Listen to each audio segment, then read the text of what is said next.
जय श्री कृष्ण प्रिय भाई बहनों। प्रभु के सच्चे और निष्कपट हृदय के भक्तों से बनी हुई सच्ची कहानियों की इस हृदय स्पर्शी श्रृंखला में मैं नरेंद्र आप सभी का हार्दिक अभिनंदन करता हूँ।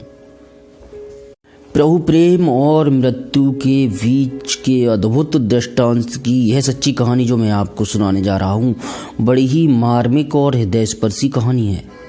इसे आप पूरा अवश्य सुने, पूरा अवश्य श्रवण करें। इससे हमें यह अच्छी तरह भली भांति समझ आ जाए कि प्रभु श्री कृष्ण का हमारे जीवन में और मृत्यु के समय में कितना महत्व रहता है। कर्म योग का अद्भुत दृष्टांत प्रदर्शित करती हुई यह सत्य घटना है राजस्थान खरवा के प्रसिद्ध देशभक्त राव साहब श्री गोपाल सिंह जी राष्ट्रवर, बड़े स्पष्टभाषी, निर्भीक और राजपूती शान के सज्जन की। उनकी प्रसिद्धि एक पुराने देशभक्त और हिंदू संगठन एवं शुद्धि के प्रबल समर्थक के रूप में थी।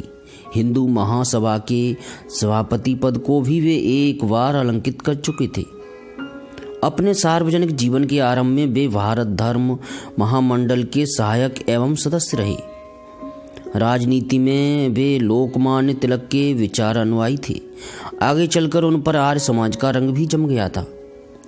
परंतु यह बात कदाचित बहुत कम लोगों को मालूम होगी कि गत कई वर्षों से वे भगवान श्री कृष्ण के एकांत भक्त बन गए थे, क्योंकि आत्मा की प्यास बुझाने के लिए उन्हें भगवान श्री कृष्ण की अव्यभिचारी प्रेम भक्ति सुधा धारा की ही जरूरत पड़ती थी। वे श्री कृष्ण के अनन्य भक्त बन गए। यौवन में वे जिस उत्साह से मातृभूमि की सेवा में संलग्न हुए थे, वार्धक्य में उसी प्रकार के अविरल प्रेम से भगवान श्री कृष्ण की भक्ति में सनने लगे। मृत्यु से लगभग 2 मास पूर्व उनके शरीर में उदर विकार के लक्षण प्रकट हुए। कोई भी पथ्य हल्के से हल्का भी खाते तो उदरशूल होती एवं बमन हो जाता। चिकित्सार्थ वे अजमेर आए। डॉक्टर श्री अम्बाला लाल जी एक्सरे द्वारा परीक्षा करके उन्होंने यह सिद्ध किया कि उनकी आंतों में कैंसर रोग है। यह रोग काफी बढ़ चुका था तथा शल्य चिकित्सा साध्य भी नहीं रह गई थी। प्रिय दर्शकों, बने रहिएगा क्योंकि रोमांच तो अब शुरू होने वाला है। प्रभु श्री कृष्ण और भक्ति का जो रंग चढ़ेगा, उसका जो अद्भुत दृष्टांत है वो प्रस्तुत होगा। यह सब उन्होंने जान लिया और वे मृत्यु के लिए तैयार हो गए। इन पिछले 2 महीनों में वे 2-4 चम्मच मौसमी या नारंगी के रस के सिवा कुछ नहीं ले पाते थे। इस प्रकार पूरा उपवास करते हुए उन्होंने करीब 2 मास निकाल दिए। इस बुढ़ापे में 66 वर्ष की उम्र में 2 महीने तक कुछ न खाकर भी उनमें तेज और साहस की कमी नहीं हुई। वे नित्य नियम पूर्वक भगवान के ध्यान में बिना नागा बैठते थे। वेदना इतनी भयंकर थी कि मार्फिया के इंजेक्शन से भी कोई आराम नहीं मिलता था। किंतु इस भीषण वेदना में भी मन को आश्चर्यजनक रूप से एकाग्र करके प्रभु श्री कृष्ण के ध्यान में वे नियम पूर्वक बैठते थे एवं जितने समय वे ध्यान में रहते थे, वेदना की रेखा उनके ललाट पर जरा भी नहीं रहती थी। वे भगवान के ध्यान में आत्म विस्मृत होकर तल्लीन हो जाते थे। वहाँ वेदना और कष्ट का कहाँ निर्वाह था। यह एक वास्तव में आश्चर्य की बात है। कैंसर जैसे महाभयंकर रोग की वेदना की कल्पना नहीं की जा सकती। वह असहाय होती है। मार्फिया, यूकोडल आदि की पूरी मात्रा के इंजेक्शन भी उस असीम कष्ट में कमी नहीं कर सकते थे। किंतु श्री कृष्ण के ध्यान में वह असहाय कष्ट कहाँ चला जाता था, उसका पता नहीं। शांत और प्रसन्न चेहरे से वे बराबर ध्यान में लगे रहते थे। तत्र कै शोकै को मोह। मृत्यु से 4 दिन पूर्व रोग के विष के कारण उन्हें हिचकी और वमन शुरू हो गया था। पिछले 4 दिनों में तो 1 चम्मच पानी भी उनके पेट में नहीं जा सका था।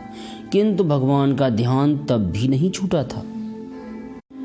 मृत्यु के पहले दिन सायंकाल के समय डॉक्टर अम्बालाल जी ने उनसे कहा कि यदि आपको कोई वसीयत याद करना हो तो शीघ्र कर लें। विष अर्थात टॉक्सिमिया के कारण आप रात्रि में मूर्छित की अवस्था में हो जाएंगे।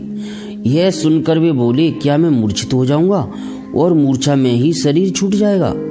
डॉक्टर ने कहा, लक्षण तो ऐसे ही प्रतीत होते हैं। वे कहने लगे, डॉक्टर साहब, यह असंभव है कि गोपाल सिंह हिजड़े की मौत मर जाए। मौत से भी 4 हाथ होंगे। आप देखते जाइए भगवान श्री कृष्ण क्या क्या करते हैं। यह कहकर उन्होंने डॉक्टर से कहा कि गायक को बुलाकर आज जो हरे न शस्त्र गहाऊं, तो लाजू गंगा जननी को संतन सुत न कहाऊं। यह भजन गवाइए। गायक बाहर गया हुआ था, अतः वे आप ही गुनगुनाने लगे।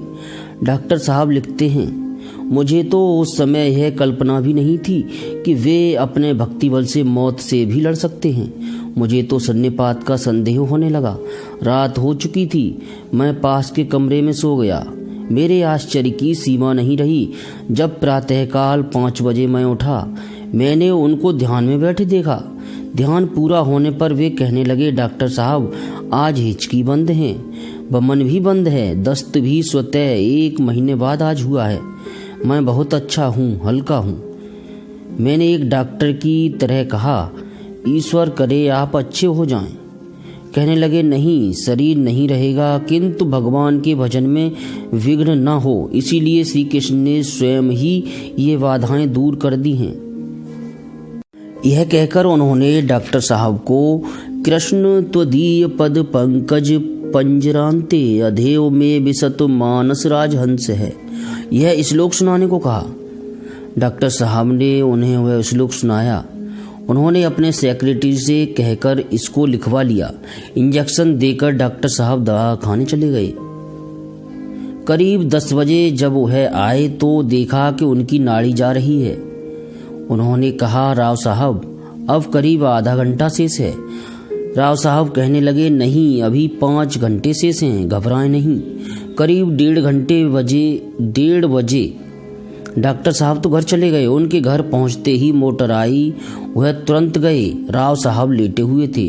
उनके पास कमरे में करीब 25 सज्जन मौजूद थे, जिनमें रायपुर के ठाकुर साहब, राजकुमार खरवा, देवलिया के राव साहब आदि कई प्रतिष्ठित सज्जन थे। उस समय 2:15 बजे थे। जब डॉक्टर साहब वहां पहुंचे, उन्होंने नमस्कार किया। कहने लगे, अब थोड़ा समय है, यहीं बैठे रहो। राव साहब ने डॉक्टर साहब से गीता सुनने की इच्छा प्रकट की। वह दूसरा अध्याय सुनाने लगे। इस पर राव साहब बोले, नहीं डॉक्टर साहब, विराट स्वरूप का वर्णन सुनाओ। डॉक्टर साहब गदगद कंठ हो रहे थे, आंखों में आंसू आ रहे थे, किंतु गीता सुनाने लगे। कमरे में बड़ी स्तब्धता थी। सब गीता सुन रहे थे। उनका मस्तिष्क कितना स्वच्छ था। इस समय भी वे कहीं कहीं किसी पद का अर्थ पूछते थे। ठीक मृत्यु से 5 मिनट पूर्व वे आसन लगाकर बैठ गए। गंगा जल पान किया, तुलसी ली, गंगा जी की मिट्टी का ललाट पर लेप किया एवं वृंदावन की रज सिर पर रखी, हाथ जोड़कर ध्यान करने लगे। फिर बोले, डॉक्टर साहब, अब आपका चेहरा नहीं दिख रहा है, किंतु भगवान श्री कृष्ण के दर्शन हो रहे हैं। महात्मन अब कूच हो रहा है। ये श्री कृष्ण खड़े हैं, इनके चरणों में मैं लीन हो रहा हूँ। हरिओम तत्सत, हरिओम। बस 1 सेकंड में महाप्रस्थान हो गया। उस कमरे में 20-30 आदमी थे। डॉक्टर साहब ने, रायपुर के ठाकुर साहब ने तथा अन्य सज्जनों ने घड़ी देखी। ठीक 3 बजे थे। क्या यह मृत्यु थी? नहीं, इस मृत्यु पर 1000 जिंदगी नौछावर हैं। राठौड़ राव श्री गोपाल सिंह जी योग युक्त पर विराट थे, श्री कृष्ण में लीन हो गए। हम सब विस्फारित नेत्रों से उन्हें देखते रह गए। धन्य आधुनिक भीष्म, धन्य मृत्युंजय, धन्य तुम्हारी जैसी मौत पर दुनिया की बादशाहत कुर्बान है। डॉक्टर साहब और अन्य सभी जो सज्जन वहां बैठे हुए थे, सभी ने अश्रुपूर्ण नेत्रों से राव साहब को विदाई दी। भाव विभोर एवं ज्ञान से भरपूर यह सच्ची कहानी आपको कैसी लगी कमेंट में अवश्य बताइएगा, और अच्छी लगी हो, पसंद आई हो तो लाइक करके शेयर अवश्य करें, जिससे दूसरे लोग भी प्रभु के महत्व को, आध्यात्मिक जीवन के परम आनंद को समझ सकें। आइए प्रभु का थोड़ा सा स्मरण कर लेते हैं, तत्पश्चात कर्तव्य पूर्ति के लिए प्रस्थान करेंगे। हरे कृष्ण कृष्ण कृष्ण हरे हरे, हरे राम राम राम हरे हरे, हरे कृष्ण कृष्ण कृष्ण हरे हरे, हरे राम राम राम हरे हरे। इस कली संतड़ उपनिषद महामंत्र को आप नियम बना करके 7 बार 11 बार और जितना अधिक से अधिक हो सके एक माला जप तो कर ही लिया करिए, बहुत आनंद मिलता है। दूसरी चीज़, यदि आप यह सोचते हो कि इससे फ़ायदा क्या होगा, तो फ़ायदा भी होगा, अवश्य ही होगा। जो कर्म हम करते हैं फल प्रधान होता है, फल अवश्य ही मिलता है। तो आप अपना कर्म करते रहिए, फल पर दृष्टि मत रखिए। यदि दृष्टि रखेंगे तो उतना ही मिलेगा जितना आप सोचेंगे, और यदि दृष्टि नहीं रखेंगे तो बहुत कुछ मिलेगा जो आप सोच भी नहीं सकते।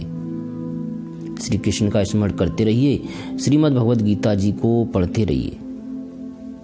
मिलते हैं अगली किसी वीडियो में किसी नई सच्ची हृदय स्पर्शी ऐसी ही घटना के साथ। आप लोगों का प्यार मिलता रहे तो मैं इसी तरह के वीडियोस बनाता रहूँगा, जिससे आपको भी आनंद मिले और मुझे भी प्रभु चरणों का जो है सानिध्य प्राप्त हो सके।